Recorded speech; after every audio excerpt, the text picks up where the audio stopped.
Cristiano Ronaldo buys Manchester United. Two brilliant transfers. Manchester City. Barcelona disaster. A critical mistake by the club's bosses could cost the team the season. Liverpool is the champion of England according to the supercomputer Opta. And Mohamed Salah repeated Venezuela's result last year. True. It took him only 4 months. I think I know who will take the next golden ball. We are talking about this and much more today. Friends, this is football news. Be sure to subscribe to our new channel. Well, I wish you a pleasant appetite and pleasant viewing. Arsenal will seriously take on strengthening the attacking line in the winter window. Trouble came from where we didn't expect it.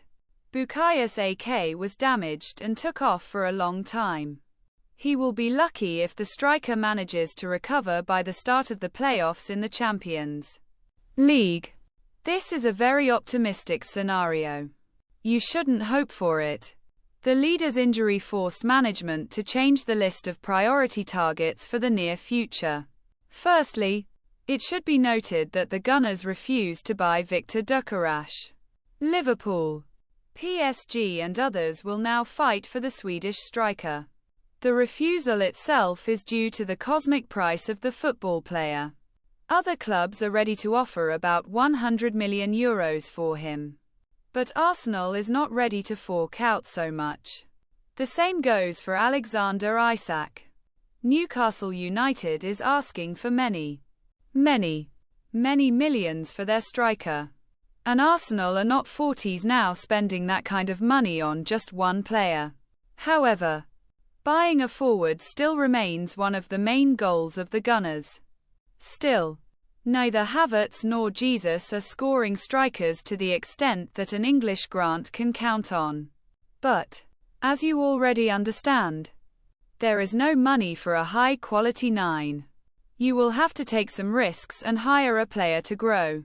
So the time has come to talk about the second thing. Arsenal are set to shift focus to Matteo Retegger's move from Atalanta. The Argentine scored 12 Serie A goals this season.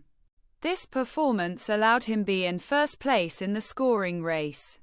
Personally, I liked Retegui for his ability to find a position to hit. This is the skill of a real goalscorer. But it is difficult to predict how the Argentine will fit into Mikel Arteta's team. Before that, he played in the Argentine Championship. Only before the start of the season he moved to his small motherland. The start of my European career turned out to be impressive. But how we'll go next is the main question. Therefore, Arsenal takes a little risk by targeting such a forward. But Retegger's transfer will cost half as much as buying Gyökeres or Isak. This means that the Reds will be able to strengthen further during the winter window. Saved money? The Gunners' leadership plans to spend money on the purchase of a right winger, just to replace the injured Bukayo Saka. So far, all that is known is that Arsenal is considering the transfer of Samuel Cucurella from Milan. During his performances for Villarreal, the Nigerian burned out the right edge. But Rosanir did not immediately join the lineup. I wouldn't rush to write him off. Under the guidance of the right coach, he will be able to shine again. Perhaps Mikel Arteta will be such a coach. Leicester is one of the main losers of this Premier League. The same goes for Manchester City. Both teams lose points too often for themselves. And today's game day will begin with their confrontation. Many people don't believe in Leicester. And there are reasons for that. Even if you look at the recent games, you can see defeats to Wolverhampton and other unpleasant results. But Man City remains Man City. This team is capable of bringing itself without the participation of opposing players. Over the past 5 matches, the townspeople have never managed to keep a clean sheet. There is a strong feeling that Jamie Vardy will bang his Red Bull before the match, and then roll up Stefan Arteaga's goal. City can respond in different ways. but they will definitely concede at least one goal. Lamine has revealed the secret of Barcelona's success this season. Despite the negative results of the last month, the Catalans still look much stronger and more confident than a year ago. Although, it would seem, there have been no global changes in the composition. This is almost the same team that until recently looked damp and unstable. And this season started confidently, destroying Real Madrid and Bayern Munich. Why has everything changed so much? The answer is simple. Hansi Flick, the new head coach of Barcelona, became the person who not only established tactics, but also brought confidence and unity to the locker room. Lamine Yamal shared how Flick influences the team. Flick gives good advice and confidence. Before entering the field, he explains everything necessary and knows how to choose the right moment for words. He always says not to believe in his importance to the team, to be confident and a little selfish. Constantly creates a threat, and without it Barcelona becomes too clear. His playing style evokes inevitable parallels with one famous Argentine. When Leo Messi wore the Barcelona shirt, he was also the one who added magic to the game. Of course, it is still too early to compare 17-year-old Lamine with Messi. Messi became a legend thanks to his stability for many years. But no one doubts that Yamal has all the data to reach similar heights. Flick, by the way, also realizes the value of his ward. According to Spanish media, the German coach has personally spoken with Yamal more than once, inspiring him and helping him unlock his potential. It is this human attitude that has been one of the main factors in Barcelona's success this season. Of course, there is still a lot of work ahead. Bar's latest results show that the team is still vulnerable, especially if there are not enough key players on the field. However, Flick's contribution to the team's progress is already undeniable, and Barcelona's future largely depends on how players like Lamine Yamal, Marco Quesada and Pau Cubarsí develop. Barcelona is one step away from loud shame. Dani Olmo's registration is in jeopardy. The situation in which the club finds itself is no longer just a nuisance. It is a disaster. The footballer, for whom they paid €55 million just 6 months ago, may find himself left out of the team. This is not just a reputational blow. It is a real scandal that can destroy trust in the leadership of Barcelona. The court refused to register Olmo for the Catalans for the second half of the season, leaving the club in limbo. Now the management is frantically preparing an appeal to the court of first instance. But what can they offer? What arguments? For now, this all remains a mystery. Barcelona offices are in chaos.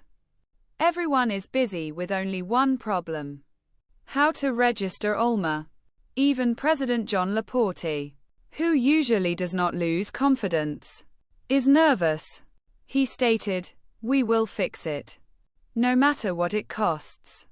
Laporte even cancelled his participation in the Globe Soccer Awards ceremony in Dubai to fully focus on finding a solution.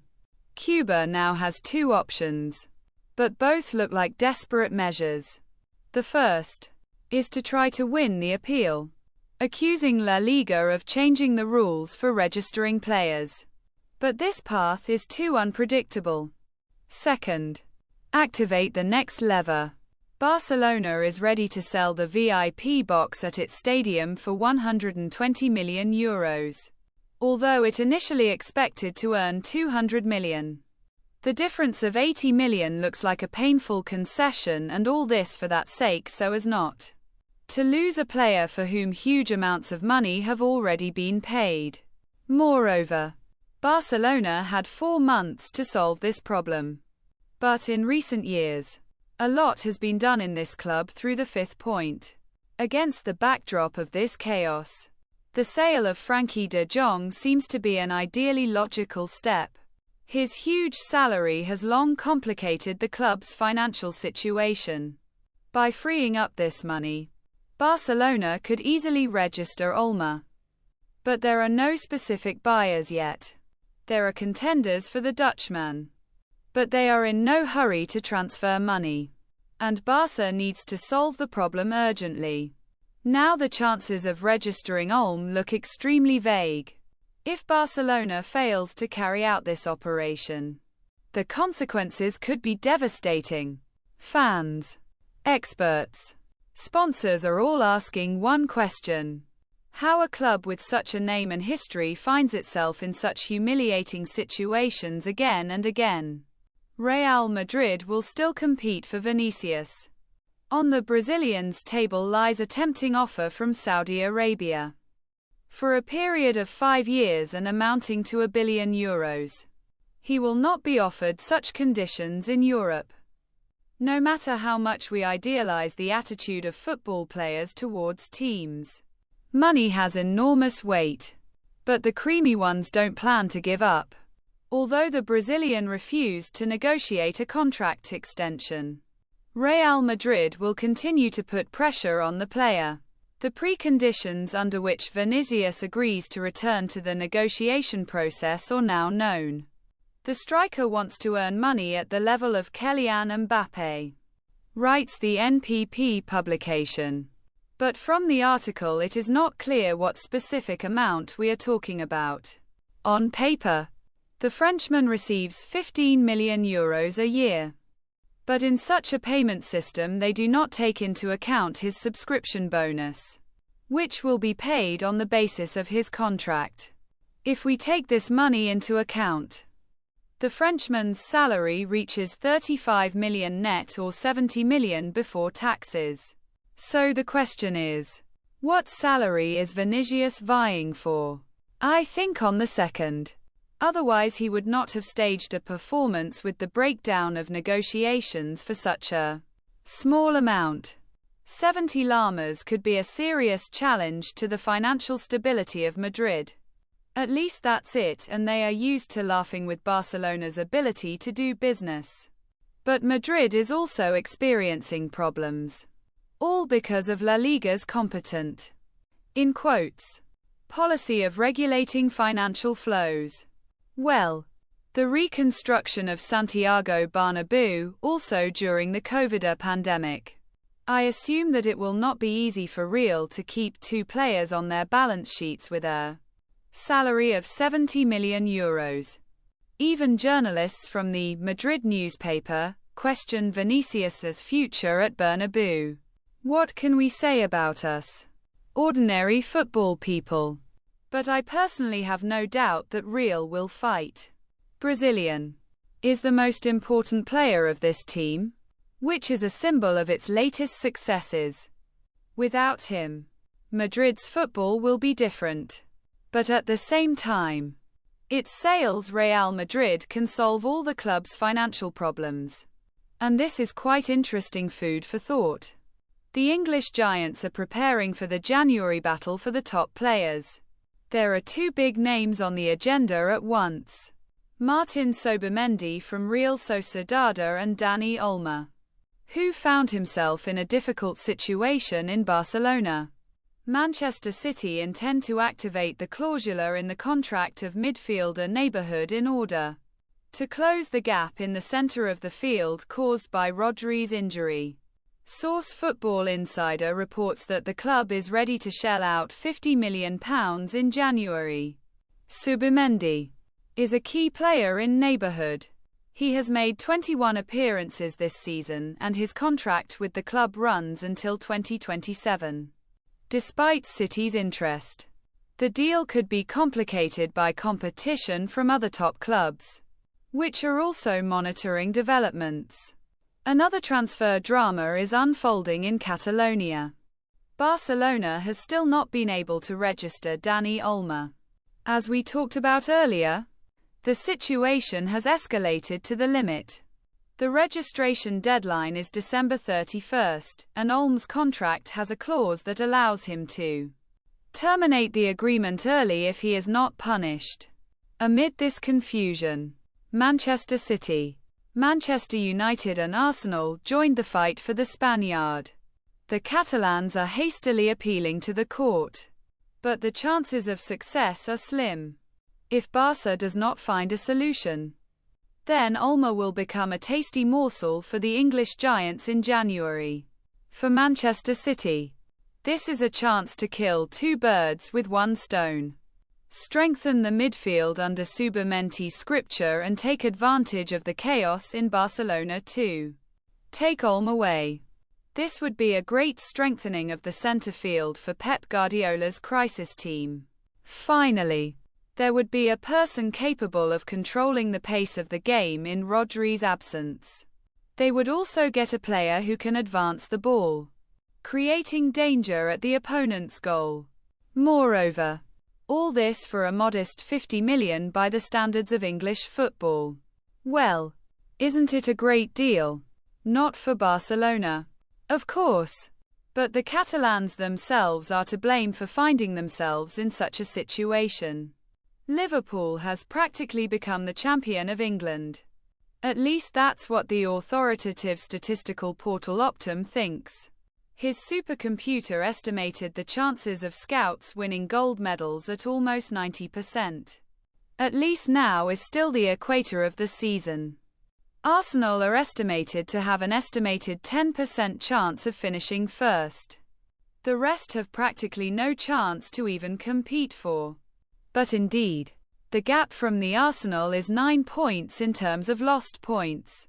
There are no problems in the team. Everyone is in great shape.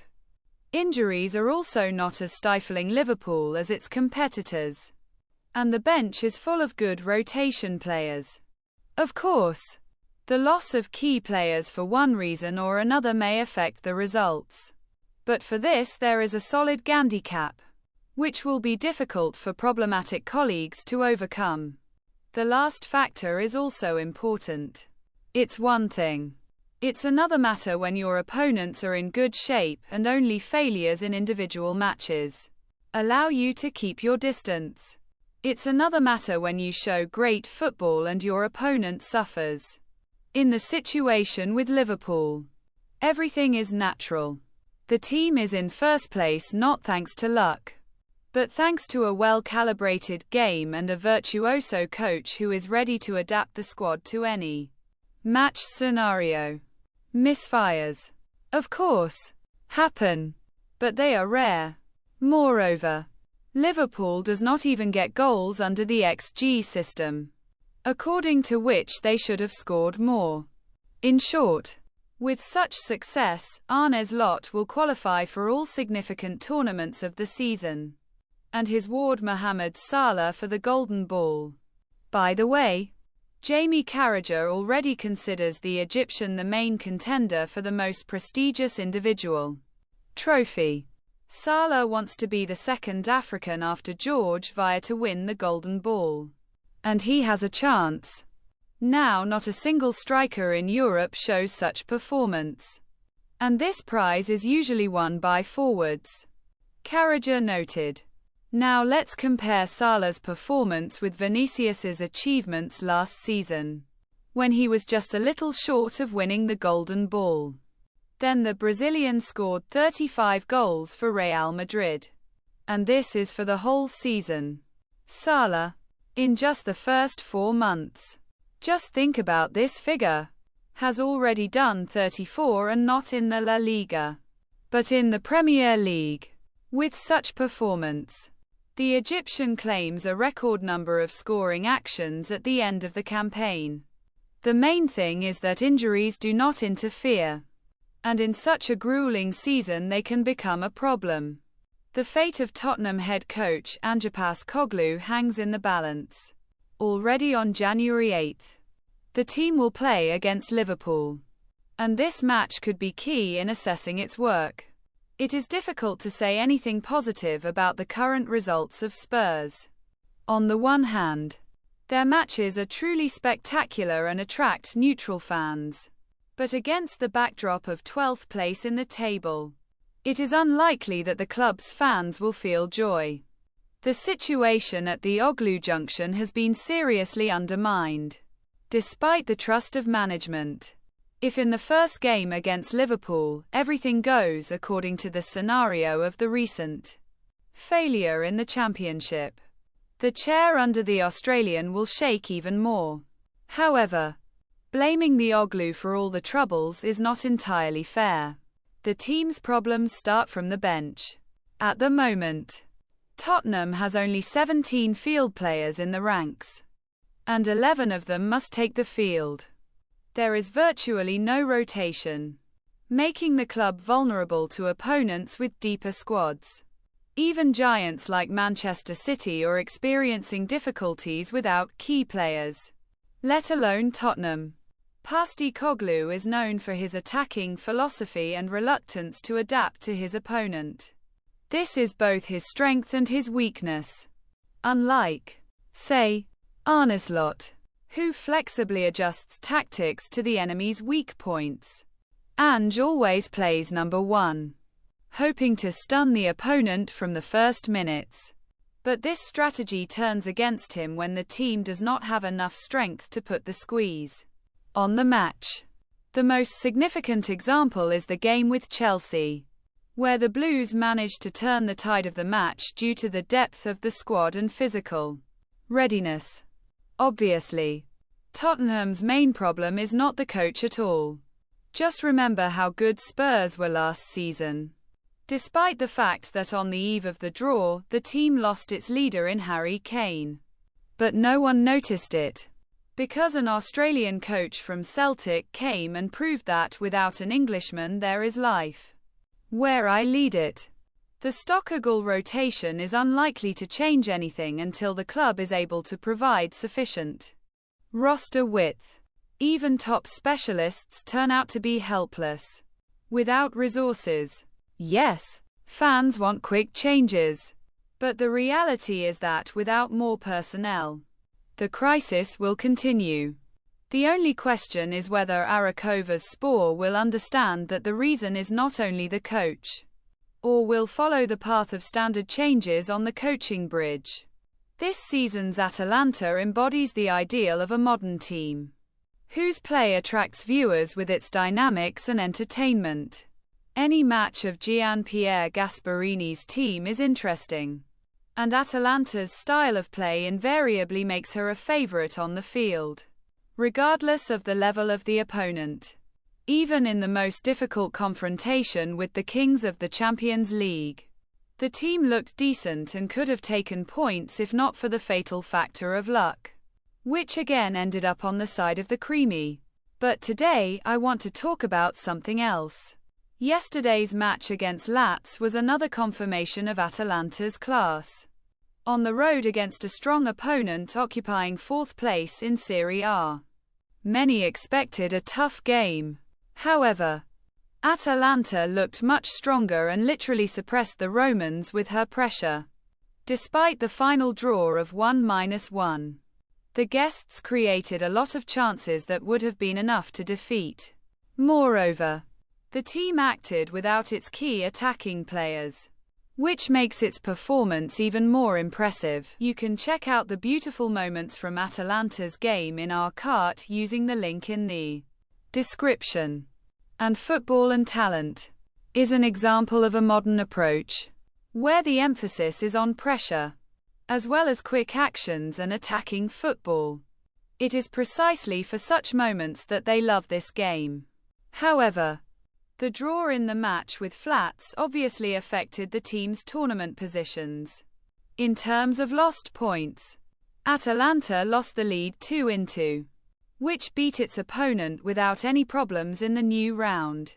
Inter continues to impress this season and have not lost since the Milan derby, when they unexpectedly lost to Rossoneri, who were then in crisis. However, the Nerazzurri have recovered quickly and look powerful again. The fight for Scudetto is becoming increasingly intense, and every loss of points can be critical for teams vying for the championship. I would like to believe that the fight for first place will be truly exciting. The monotony of hegemony, as happens in League One, can kill interest in the tournament. Even Cristiano Ronaldo allowed himself to call the French Championship crap due to the lack of real competition. Inter had already won with Scudetto last season, so it may be time to give way to Atalanta. Changing champions always brings fresh interest, and Serie A seems poised to present us with an intriguing season ending. So the Globe Soccer Awards took place. The awards mainly went to Real Madrid players and legends. Bellingham was recognized as the best halfback. Vinicius became the best player of last season. Carlo Ancelotti was the best coach. And Cristiano Ronaldo took the award for the best football player of the year in the Middle East. Plus he was awarded as the top scorer of all time. At the awards, Ronaldo said that the Golden Ball should have gone to Vinicius. Vinicius won the Champions League and scored in the final. And he should have won. Vinicius should have won ZM. It wasn't fair. I love the Globe Soccer Awards because they are fairer. But Rodri won the Euro. And he shouldn't have scored there in the final. He's a defensive midfielder. In general, Ron's arguments are not working. As I said, both deserved it and there could be no result that suited everyone. Cristiano is just closer to Vinicius. The Brazilian not only plays in Madrid, but also in Ronaldo's positions. Ronaldo also attacked League One again. He said, obviously, the Saudi Arabian Championship is better. France has only PSG. And the rest of the teams are weak. Try it run at a temperature of 40 above all other teams. However, I can refer to the research of wholesale analysts, who a year and a half ago decided to find out the strongest championship based on the principle of an ELO rating system. The coolest of all, of course, is the Premier League, followed by the Bundesliga, then La Liga, Serie A and League One. The strength of the championships was determined by the average level of the teams. Even MLS in this study turned out to be more powerful than the Saudi Championship. I think the Eastern League has now overtaken the American League thanks to huge injections of money. But before League One, the Saudis still have to exude themselves. Ronaldo also said that he is not going to become a coach, but he likes the idea of buying some big club. And it looks like Krish has hinted that he is going to buy Manchester United. I spoke about this a year and a half ago and will continue to talk about it. The problem is not with the coaches. I always give this example. It's like an aquarium. If there is a sick fish in it, and you take it out, solve the problem and bring it back, then it will get sick again. And Manchester United has the same problem. I am 100% sure that the problem has not been solved. If I become the owner of the club, I will fix everything and change what is bad now. Cristiano as the owner of Manchester United. It will be epic. Well, what? He'll find sponsors without any problems. And the Glazers have been thinking about a full-fledged sale of the club for a long time. Do you think Cristiano can make United great again? See you friends. Don't forget to subscribe.